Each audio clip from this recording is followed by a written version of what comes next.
Let's talk some baseball tonight. We've got the Tigers taking on the Astros in the battle of who can hang around in the playoff race. Both teams supremely disappointing. Probably Detroit maybe more disappointing, Joe, than Houston, because Houston's just had so many injuries. What's Detroit's excuse? Right now, Houston is a light favorite, as you could see, minus 130 over Detroit. Tang starts for Houston. Melton starts for Detroit. Total 8.5. Do they get to 8.5 tonight? I guess that would be my question. What do you like in tonight's game? I liked Mize and Detroit yesterday, not to get swept by the Guardians, but that game got rained out. So they kind of got an extra a day's worth of rest there heading into this Houston matchup. And I know Scooble's got to be really happy that he came back and watched his team once again give him absolutely no run support. But I do think runs are coming in this one. I like Melton. I think the kid has been phenomenal. Another one of these young arms that Detroit somehow figures out a way to get into the rotation. It turns out to be much better than people think. So I do think that runs could be coming in this one. I tend to go over 8.5. Might be a lower number here, given the firepower, especially in Houston, that we will likely see here against these pitching staffs.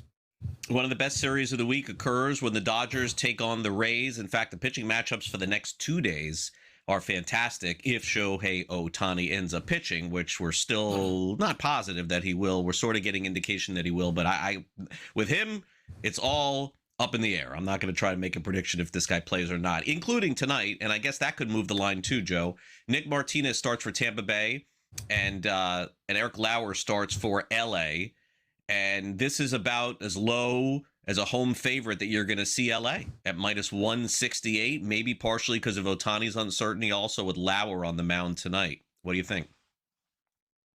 Yeah, it wasn't good. I mean, White Sox gave them all they could handle here in that weekend series, and they lost yesterday 6-4, 0-for-7 with runners in scoring position. Never a good thing. But listen, Tampa at home at the Trop is one thing. Tampa on the road has proven to be a little bit of something else here. That total at 9 on a warm night, apparently, and Mookie Betts seems to be getting hot. And if that's the case, that's good news for the Dodgers. I tend to once again think we're likely going to get some runs in this one with Martinez and Lauer going at it. Welcome to the early line here on SportsGrid. Happy Monday to all of you. Let's review Major League Baseball from over the weekend, where pitching in the National League, that Cy Young Award race is certainly heating up. It's shifting back and forth between two pitchers for the moment. That's been Christopher Sanchez of the Philadelphia Phillies and Jakob Misiorowski of the Milwaukee Brewers. But let's also not discount Shohei Ohtani and Chris Sale and so many other pitchers, too. What a race it's been. But Jakob Misiorowski in particular is getting a lot of attention because he struck out 15 batters in a complete game one-hitter to beat the Phillies on Friday night. 1 year to the day from his Major League Baseball debut. If you remember, 1 year ago, he made his debut, and a month later, he was in the All-Star game. But right now, Joe, he's not just in the All-Star game. It would appear that there's certainly a chance that he could end up winning the Cy Young. Let's hear from Pat Murphy, the manager of the Milwaukee Brewers, on The Miz. Amazing young man, really is, Forrest Gump-like. You know what I mean? It's just, he's amazingly real, naive to a lot of things, and it's beautiful. He just goes out and lets it eat. Yeah, he's been fantastic, Joe. But, this is going to be like an award season for the ages in across the league because, yes, it's fun to have Ohtani winning MVP and Judge winning MVP in the same Cy Youngs, but we're going to get so many different players winning awards this season. And in particular, I guess I would ask you, do you think that it is better to bank on Christopher Sanchez, who and I understand we'll talk about yesterday, but who's going to go 8-9 innings like almost every time? Or is it better to bank on the guy that throws 105 miles an hour? I mean, that seems to be like a tenuous pick to try and take a guy like that. I don't know which way this is going to go.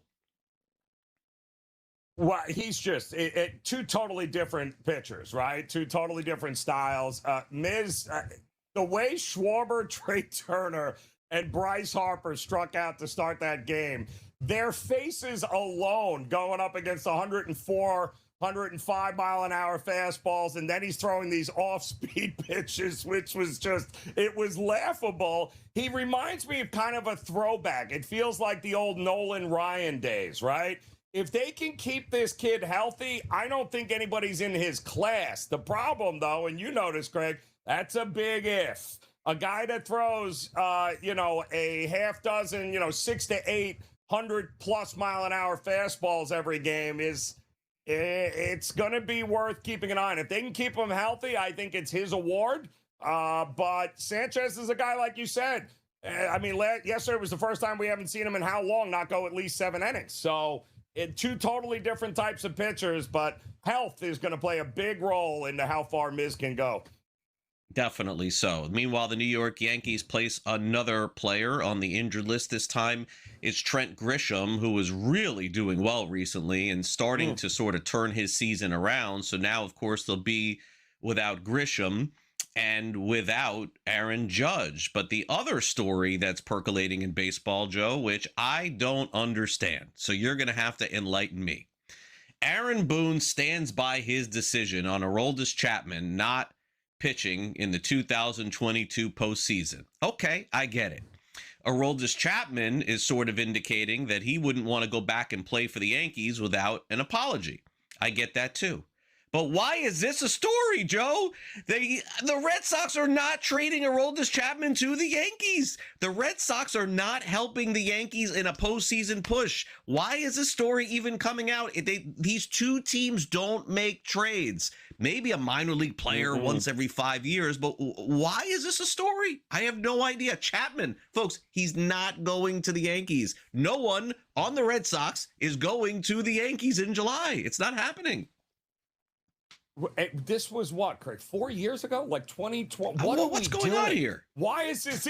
What is this even a topic of comment? Everybody knows, especially if it was a Yankees fan back in 2022, what a crapshoot it was with Chapman. So sure, when he was good, he was great, but there were a lot of other things at that time going on, certainly behind the scenes with him. So.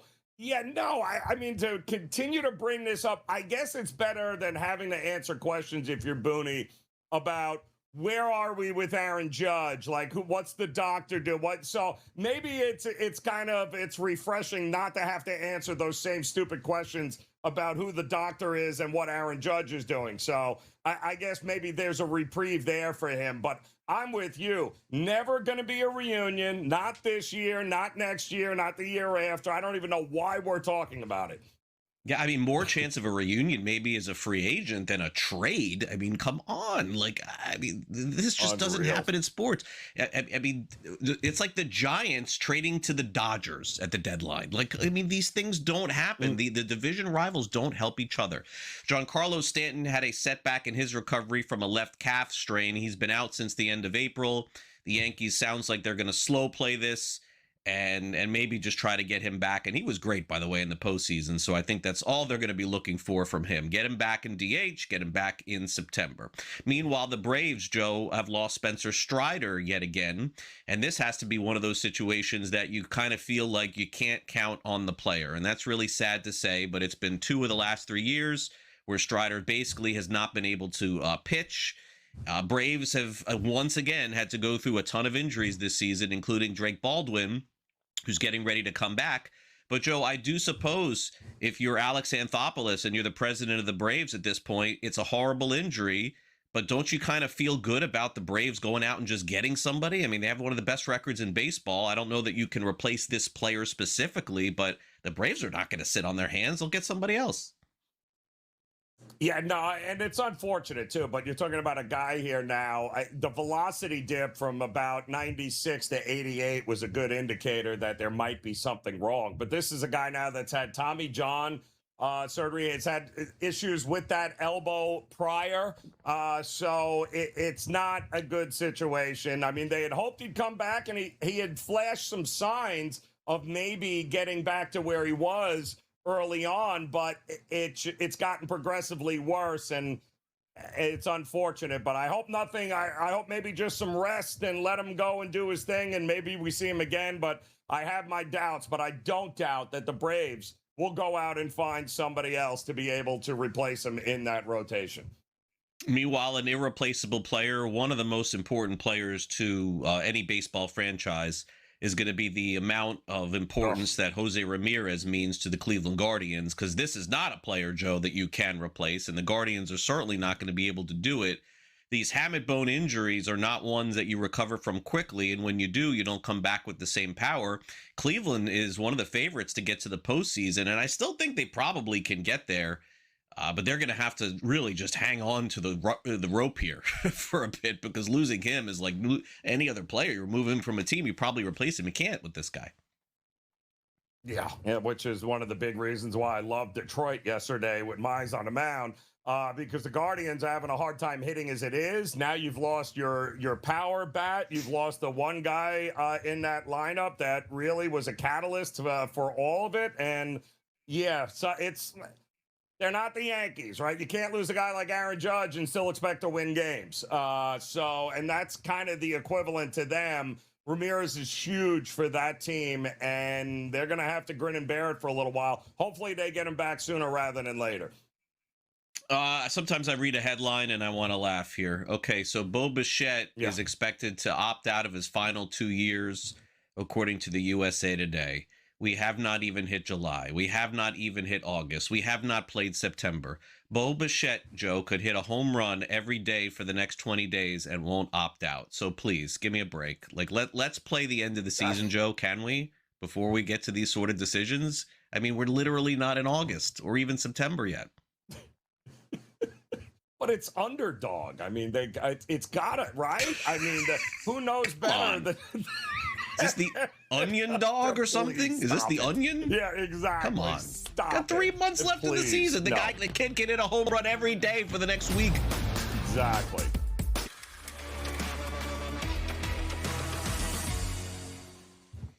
All right, we're going to turn it over to Joe for his selection. I got to tell you, this is a surprising one for me, Joe. Joe, usually really good with this, but he's going to be backing a team that's sort of slumping in a big way here, Joe. Let's make the case for a baseball team to come out with a W today. Well, Lourdes Gurriel looks like he is going to be back here for the Arizona Diamondbacks, who are home for this game. But they're taking on the Angels. Let's not make it seem like they're taking on the Dodgers or the Yankees here. They're taking on the Angels. I like Nelson. He's actually had 4 consecutive quality starts here. He's also been very good at home in this building. Urena's a good rookie for the Angels, but I like the bats of Arizona. If they get Gurriel back now off the IL, this is a team that has underperformed to this particular point. But I think against an Angels team with no bullpen, I think they can get back on track. And the price is right here in this one, Craig. All right, we'll go to St. Louis for me, and I'm going to go against a pitcher here, and that would be going against Lucas Giolito, taking Alec Burleson of the St. Louis Cardinals. Today, going over 1.5 total bases at plus 1,000. The Cardinals are playing good baseball. The Padres playing better lately, but their starting pitching has definitely left a lot to be desired, so I'll play the big bat of Burleson today for the Cardinals at home in Busch Stadium. That game later tonight. All right, we got to take a quick time out here on the early line. When we come back next, it's time to dive back into the prediction markets. We'll take a look at all of the odds and tickets today, especially on the World Cup matches, where are set to kick off with the first match beginning at 12 p.m. Eastern. You're watching the early line here on SportsGrid. Plenty more to come with me, Craig Mish, along with Joe Raineri, and we'll be right back after this. All right, now let's take a look at some Major League Baseball today over on Kalshi. We've got the Astros taking on the Tigers. Certainly both teams have not had the season that they have wanted to. Detroit gets a little bit of a boost by getting Tarek Skubal back, but they really have a hard time scoring runs. Houston's got a lot of players on the injured list, Joe, but they do get Hunter Brown back, so that's good news for them. But it's kind of make or break time for both of these teams, Joe. They can't keep continuing this losing trend and falling behind, although Houston has sort of held their heads above water a little bit and hanging in there. Yeah, and this is they're back home. They had a 6-game road trip here, Craig. The Astros did. I believe it started out at through Anaheim. Then it went to Kansas City. They lost yesterday 4-0, but now they are playing a game home. So first game off a road trip. I tend to look to maybe fade those teams there that get home. And Detroit had a game scheduled yesterday, but that was rained out against the Guardians. They had dropped the first 2 against them, and, well, they got a early plane ride home and got a little to Houston, rather, to get a little bit of rest here. I like Melton. I like the kid. Tang is, a converted reliever, really, that they're stretching out to make him a starter. I like Detroit here. I think at plus money, I trust them more so, and that's not saying a lot, Greg, but I trust them more than I trust Houston in this spot right now. Maybe the series of the week, Joe, is in Los Angeles, where the Rays take on the Dodgers. You mentioned earlier in the show that the White Sox ended up beating them 2 out of 3. Chicago's one of those huge surprises in baseball this season. Tampa Bay off to that incredible start. Since really the end of May and into June, kind of been a 500 team, maybe a little bit better, a little bit worse, but the same could be said for the Dodgers. What do you make of this matchup tonight in L.A.?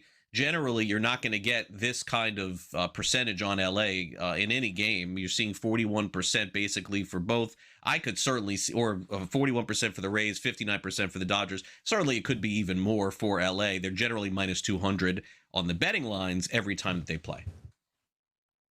2 organizations that have done wonders for pitchers. Their coaching, and I mean, Martinez has been phenomenal for the Rays here, right?